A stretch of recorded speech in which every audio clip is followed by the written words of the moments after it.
할렐루야. 1월 25일 토요일 새벽 기도를 시작하겠습니다. 사도신경으로 우리의 신앙을 고백합니다. 나는 전능하신 아버지 하나님 천지의 창조주를 믿습니다. 나는 그의 유일하신 아들 우리 주 예수 그리스도를 믿습니다.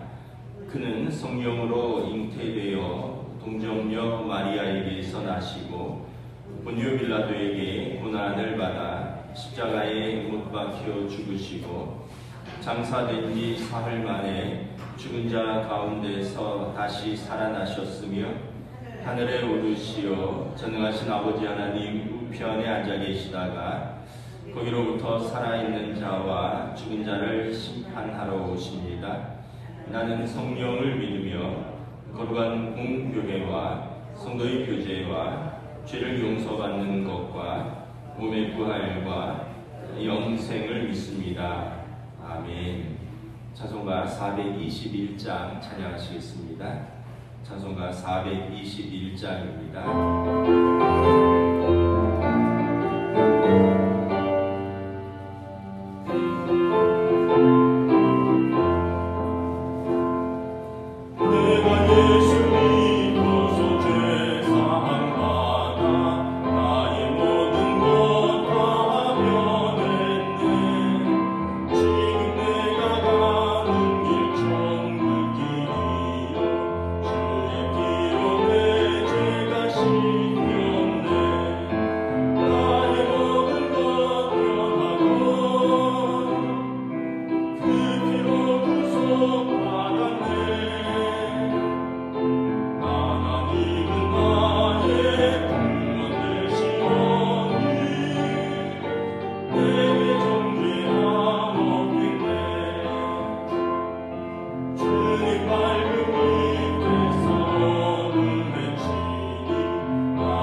신약성경 요한복음 8장 1절부터 11절까지 말씀입니다.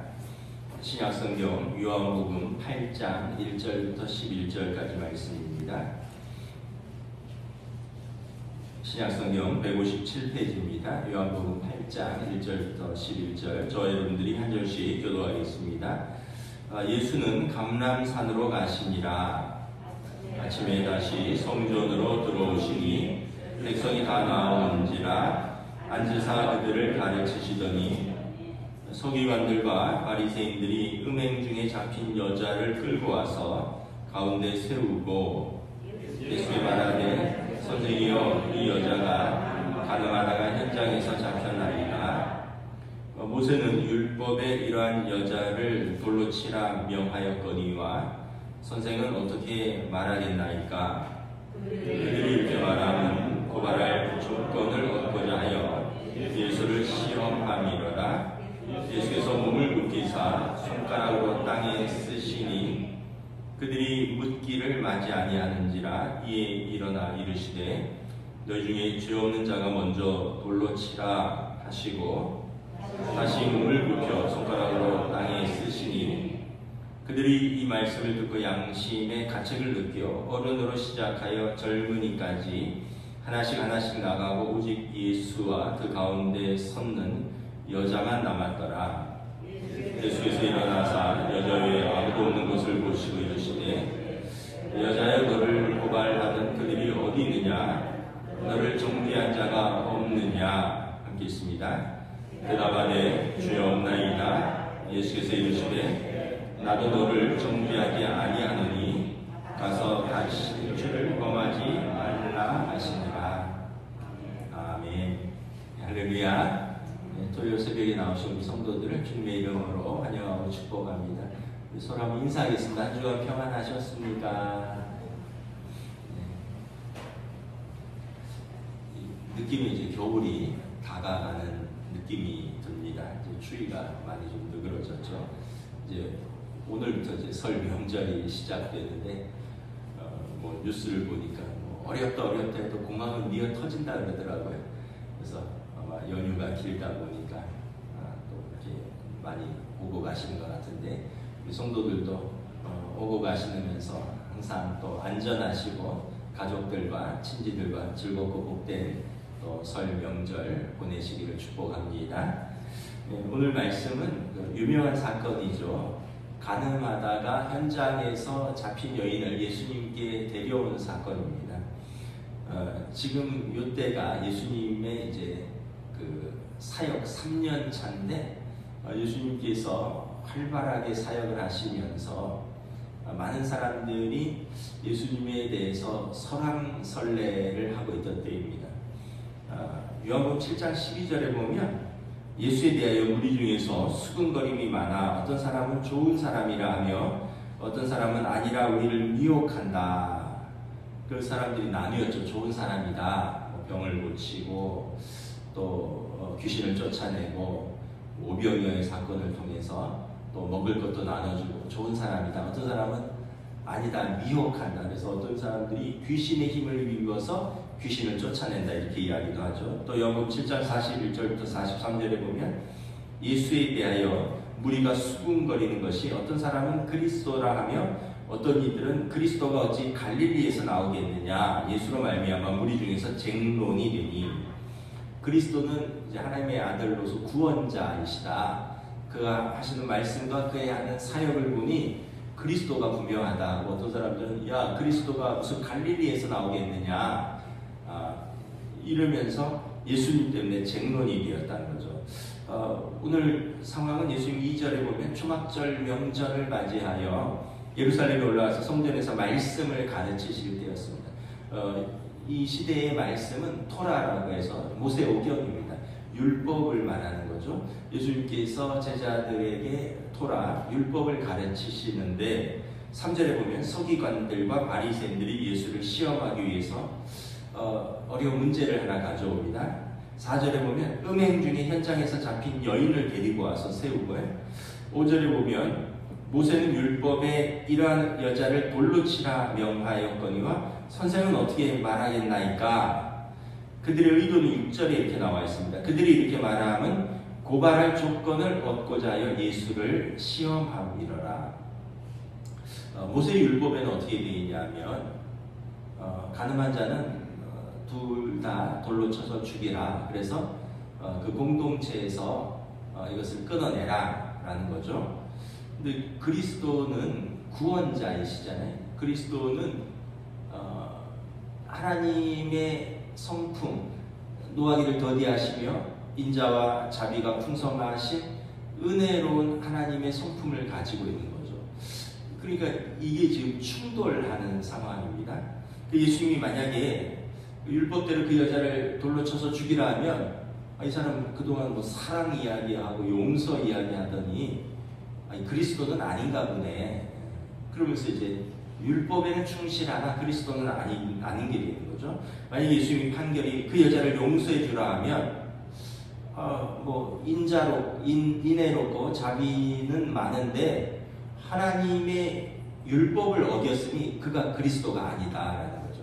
왜냐하면 하나님의 아들은 그리스도는 이 율법의 완성이거든요. 그런데 율법을 어기는 것이 되잖아요. 그러니까 해도 그리스도가 아니고 안 해도 그리스도가 아니에요. 죽이라 그러면 율법은 지키지만 그리스도의 성품은 없는 거고, 살리라 그러면 사랑과 은혜는 있는데 하나님의 율법을 지키지 않으니 그리스도가 또한 아닌 거죠. 어찌하나 그리스도가 아닌 거예요.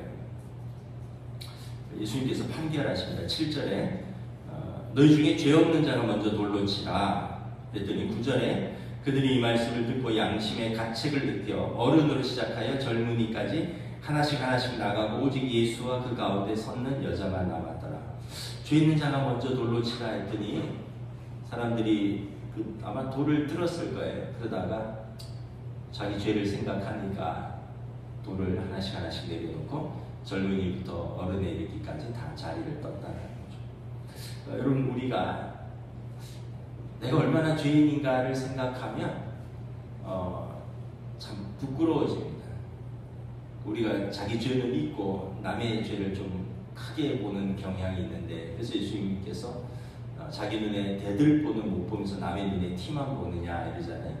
근데 이제 자기의 죄를 보면 뭐 남을 판단할 겨를이 없죠. 내 죄가 큰데.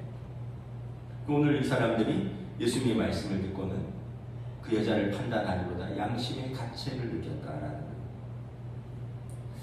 거예요. 예수님의 판결은 뭐냐면 이 율법을 먼저 이해해야 돼요. 율법은 뭐냐면 법의 명령이 있고요.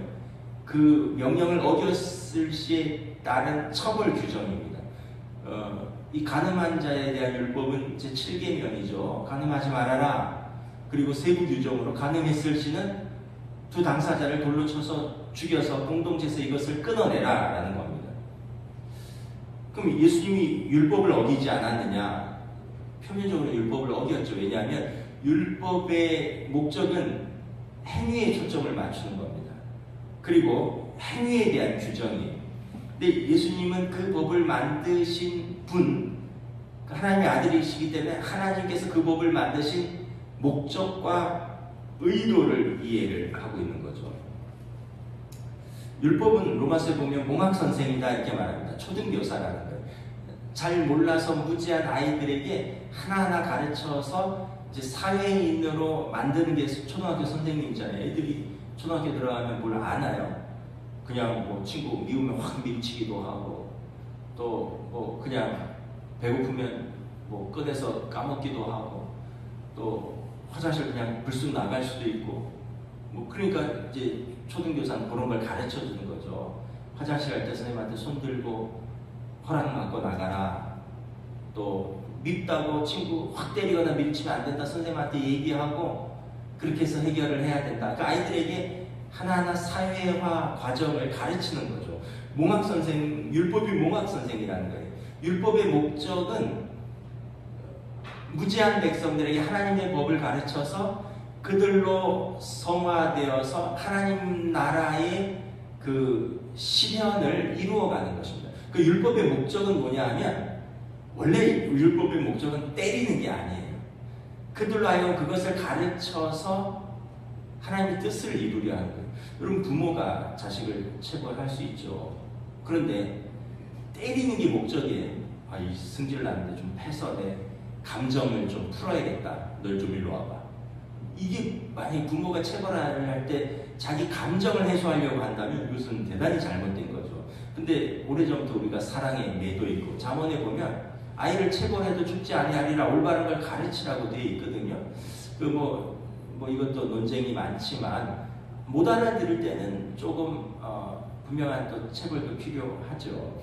근데 그 목적은 뭐냐면 아이를 바로 가르치는 것이 목적이에요. 예수님 하나님께서 율법을 주신 목적은 그 공동체가 올바로 서기 위한 것입니다. 법이 없으면 뭐 이제 아무나 이렇게 죄를 저질 거예요. 지금 우리나라는 간통죄는 없잖아요. 폐지됐잖아요. 그러니까 그건 이제 개인의 자유의 문제이지 법으로는 이제 형사법으로는 어떻게 할 방법이 없어요. 뭐 개인의 성적 자유권을 국가가 통제할 수 없다 해서 이제 아마 그걸 폐지한 걸로 알고 있는데, 이제 그거는 국가나 법으로는 아무런 문제가 없어요. 이제 뭐 이혼이나 뭐 민사 소송으로 갈 수는 있겠지만 그렇다는 거죠. 법이 있기 때문에 그 사회의 질서를 유지하는 것이고 그 법의 목적은 그 사회를 건전하고 그러니까 율법을 주신 목적은 하나님의 뜻대로 그 백성을 세우기 위한 것이지 이거 하면 이거 하면 이거 처벌을 위한 목적이보다는 먼저의 목적을 알아야 되는 거죠. 그러기 때문에 행위에 대한 규정을 이제 처벌을 규정하고 있는 것입니다. 예수님의 산상보험을 보면 그 행위에 대한 처벌 이전에 그 행위의 이면에 있는 그 마음과 생각까지 감찰하신다고 말하잖아요. 그래서 최소한의 규정이 율법으로 규정하는 겁니다. 행위에 대해서 규정하고 이것을 어겼을 시 처벌한다는 거죠. 근데 오늘 본문에 보면 재미있는 것이 간음은 당사자가 있어야 되는데 여자만 데려왔습니다. 이유는 뭘까? 아마 남자는 힘이 있고 돈이 있고 그래서 사람들이 건들 수 없는 사람이었을 거예요. 그러다 보니 힘없고 또는 평범하거나 아니면 이 여자가 신분이 비천할 수도 있는 거죠. 그래서 그 여자만 데려온 것이라고 생각할 수밖에 없습니다. 여러분 법이 있어도 그래요. 이 시대가 힘있고 돈 있고 권력 있는 사람들은 법을 피해 다닙니다. 법꾸라지라고 하잖아요. 법을 잘하니까 법을 막 피해 다녀요. 법을 모르고 힘없고 돈 없는 사람은 그 법을 그대로 다 맞아야 돼요. 예전에 어떤 판결이 있었는데 시내버스 운전을 하시던 운전기사분이 아마 운전하면서 커피를 좀 빼먹었던 것 같아요. 그 당시 동전으로 받았잖아요. 그래서 뭐 100원짜리로 이렇게 운전하면서 아마 커피를 빼먹었는데 800원을 횡령했다고 해서 재판에 붙여졌어요. 그래서 해고당했습니다. 벌금형을 받고 절도죄로. 근데 이제 한 번 한 건 아니라 뭐 몇 번 했겠죠. 근데 여러분 재벌 총수들 보세요. 800원이면 800억 원, 8조를 해먹어도 이 사람들은 휠체어 타고 있다 나오잖아요. 그러니까 이게 힘없고 법을 모르는 사람들은 이 법을 온몸으로 맞아야 돼요. 근데 돈 있고 힘없고 힘센 변호사들 사고 법을 잘하는 사람들은 이걸 막 빠져나갑니다.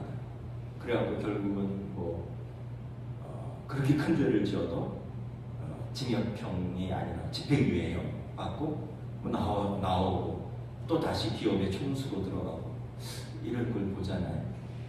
우리 사회에 이런 게 만연했죠. 그 시대도 그랬다는 거죠. 힘 있는 사람은 율법도 초월하고 힘없는 사람에게만 율법이 적용된다면 이것은 본래 하나님이 율법을 만드신 의도와도 맞지 않다라는 거예요. 더군다나 이 여자를 예수님께 데려온 것은 율법의 공의를 실현하기 위한 것이 아니라 예수님을 시험하기 위한 목적이었습니다. 예수님의 판결은 뭐냐면 죄는 미워하되 죄인은 긍휼히 여기라라는 것입니다.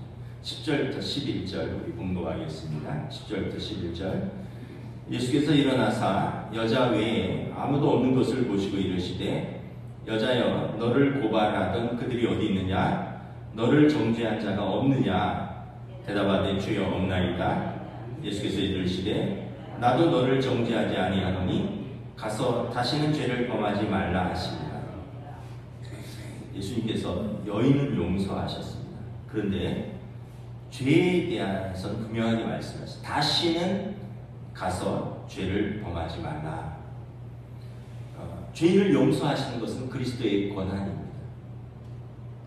다시 죄를 범하지 말라라는 것은 율법을 세우시는 그리스도의 명령입니다.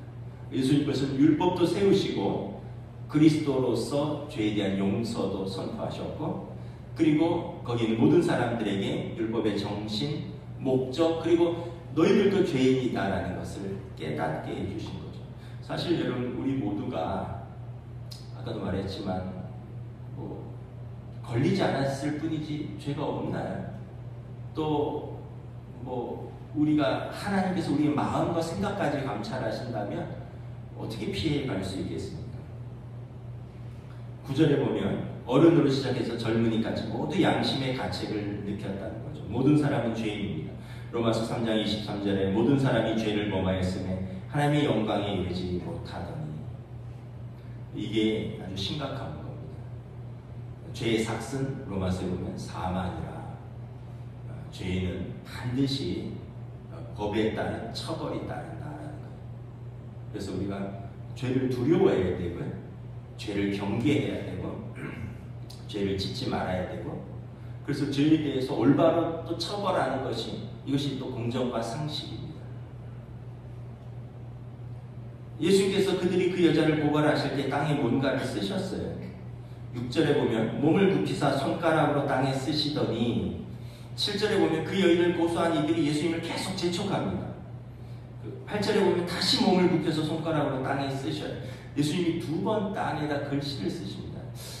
저희 신학교 다닐 때 신약학 개론, 구약학 개론, 이런 개론 시간에 이 부분에 대해서 좀 토론이 있었습니다.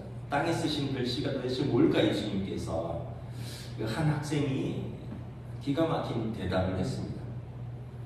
그 자리에 서 있던, 그래서 그 여자를 고소한 사람들의 이름을 썼다는 거예요. 너도 가능했잖아 이러면서 그 사람 이름들을 쭉 쓰니까 자기 이름이 쓰여진 걸 보고 부끄러워서 자리를 떠났다는 겁니다. 죄인들의 이름, 저와 여러분들의 이름, 그래서 그들이 주님 앞에 부끄러워서 설 수 없었다.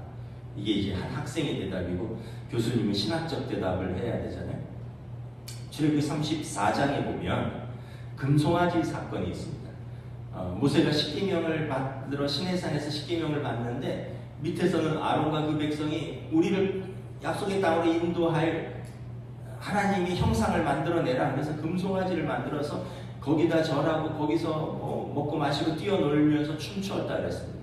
모세가 내려오면서 분노해서 십계명을 집어서 던져버렸죠. 하나님께서 그들을 멸하시겠다 할 때 모세가 이스라엘 백성을 위해서 중보합니다. 하나님 한 번만 살려주십시오. 하나님 한 번만 용서해 주십시오. 기껏 애굽에서 구출해서 광야에서 죽였다 하는 것이 하나님의 이름에도 명예롭지 못하고, 아브라함과 이삭과 야곱에게 하셨던 그 언약을 생각해 보십시오. 저들은 그들의 후손들 아닙니까? 아브라함과 이삭과 야곱의 언약이 이들이 다 죽어버리면 그 언약의 후손들이 그 언약을 누가 달성할 것입니까? 하나님 그 언약을 기억하여 저들을 용서해 주십시오. 그래서 하나님이 모세의 중복이 돼 뜻을 돌이키사 용서하셨다 그랬죠. 그리고 모세에게 2번째 십계명을 써주십니다. 이제 신학 교수님의 주석이니까 땅에 2번 글씨를 쓰셨다. 출애굽기 34장에 하나님께서 2번 십계명을 써주셨다. 그들의 죄에도 불구하고 그들을 위하여 다시 율법을 써주신 것입니다. 그러니까 하나님께서는 율법을 허무실 생각도 없고, 하나님의 법을 허무실 생각도 없고, 그렇다고 그 법으로 그 백성을 다 죽일 생각도 없다는 거죠.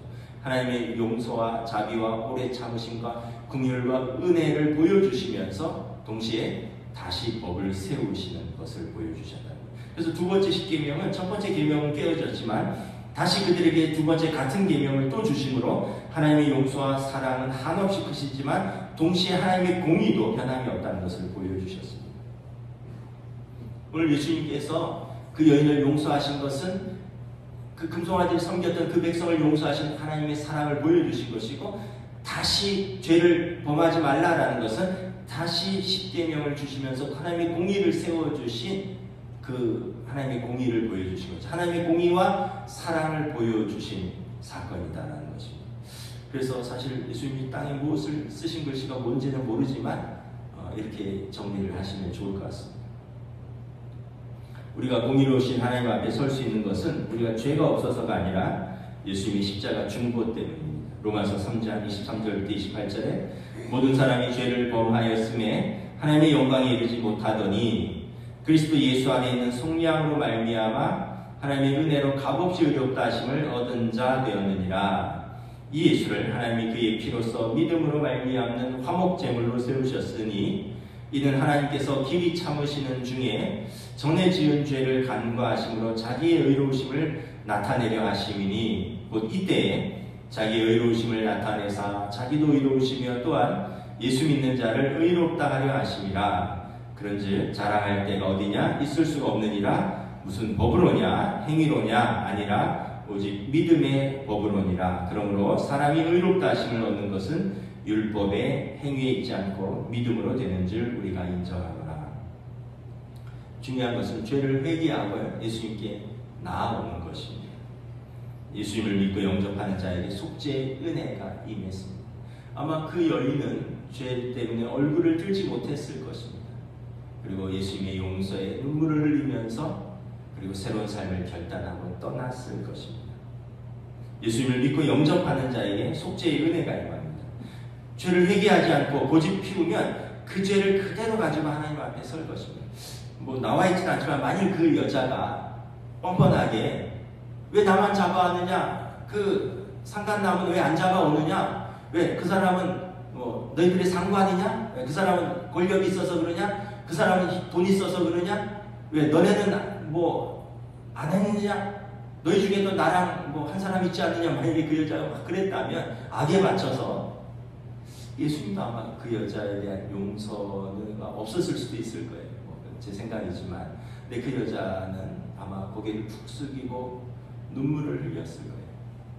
지금 이 분위기는 처음에는 살기등등한 분위기, 돌을 들고 온 분위기였는데 지금 나중에는 다 부끄러워하는 분위기, 회개하는 분위기, 그리고 예수님 앞에 얼굴을 들지 못하는 분위기죠. 우리가 예수님 앞에 나오면 얼굴을 들 수가 없죠. 오직 예수님의 은혜와 용서만 필요할 뿐입니다.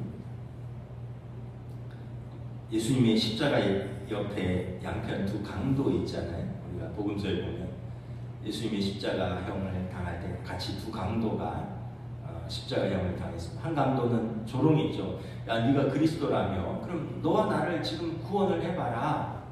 예수님을 죽어가면서도 조롱했고, 다른 편 강도는 그 사람을 책망했습니다. 야, 너와 나는 우리 죄 때문에 이 벌을 받는 것이거니와 이분은 하나님의 아들로서 우리 죄를 짊어지고 가는 것이다. 그러면서 주여 당신의 나라에서 나를 기억하소서.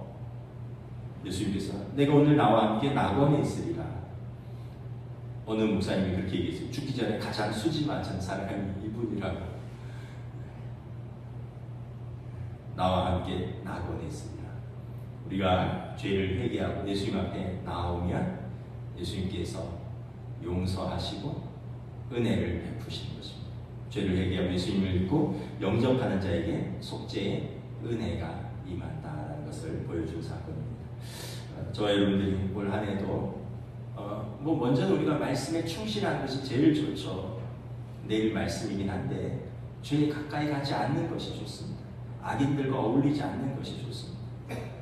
이게 자기를 보호하는 것인데, 그러나 또 살다 보니 실수도 할 수 있고 죄가 있다면 예수님께 나와서 허물과 죄를 고백하고 회개하고 용서받고 다시 일어서는 것입니다.